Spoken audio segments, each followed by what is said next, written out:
Good morning, everyone. 20 new cases overnight, 9 linked, 11 still under investigation.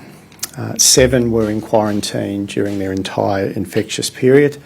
At least 7 spent some of their infectious period in the community, and the balance, the remaining 6 cases, investigations continue.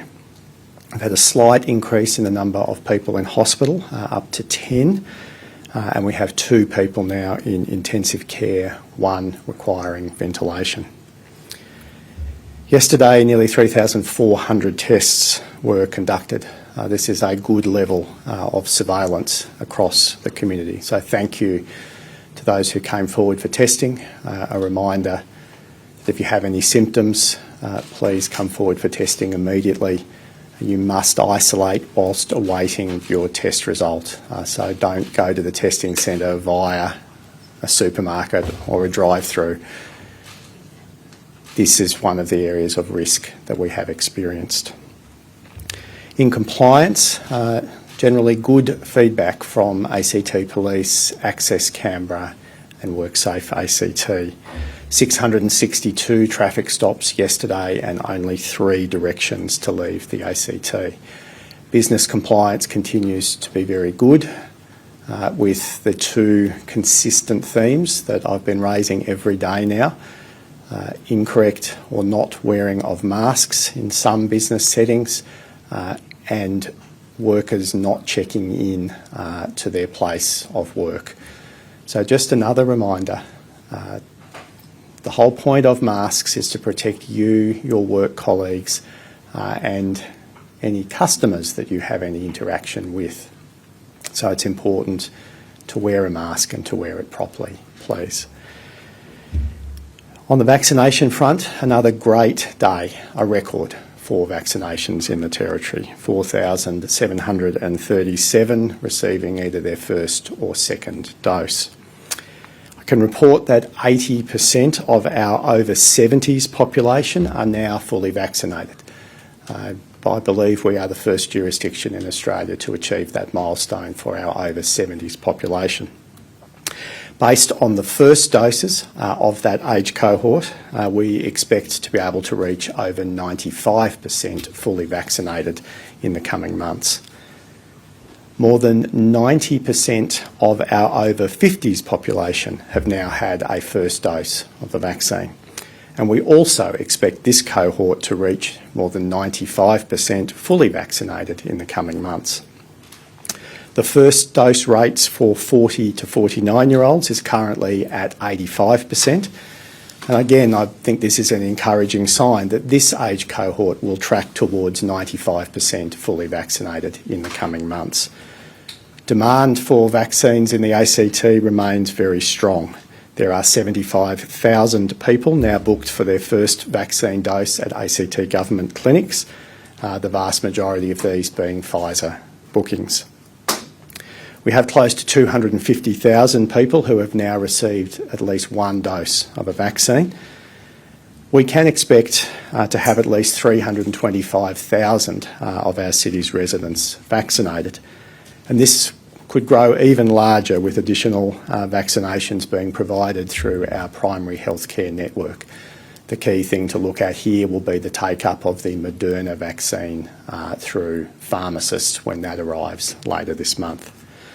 There are, of course, a lot of people still to vaccinate, and this is going to take some time. For most unvaccinated Canberrans during this outbreak of the virus, the very clear advice is that the best vaccine is the one that is available to you today. That having the protection of at least a first dose, and then even more importantly being fully vaccinated as soon as possible, is the best thing that you can do to protect yourself and your family. If you can get your first dose earlier with the AstraZeneca vaccine and become fully vaccinated, you really should consider this option. Turning now to the construction industry. This Friday will see the recommencement of the balance of the ACT construction industry. As with the larger construction sector, there will be stringent COVID-safe requirements in place in order to reduce the risk to constructors and to households. There is to be no interaction between workers and residents within a construction site, a renovation site, any premise. The ACT COVID safe construction guidelines reflect the arrangements that are in place in New South Wales and Victoria. There will be a further industry briefing this afternoon ahead of the restart of work across the balance of the construction sector on Friday. Now, there's a lot of interest in what the future looks like. In short, we are going to be facing a challenging few months. Until we exceed those vaccination targets that provide the community with the protection we need, we can only gradually ease restrictions. Our primary goal remains the health and protecting the health of our community. We are very acutely aware of the need to also consider the economic impacts and the mental health and well-being impacts that come from ongoing public health restrictions. But to be as blunt as I can be, if the virus gets out of control in Canberra, we will experience even greater health and economic challenges than we are right now. We can't let that happen, and we won't. But it will be a balancing act over the coming weeks and months. The best thing that the community can do, that any individual in Canberra can do, is to get vaccinated as soon as you possibly can. If you have any symptoms or you've been to any of the exposure sites within the timeframes identified, you must come forward for testing and you must isolate whilst we get your test result to you. And you must follow the public health advice. The only way that we can gradually ease our restrictions in the coming weeks and months is if more people get vaccinated, people who have symptoms or who've been to exposure sites come forward for testing and isolate, and we continue to follow the public health directions.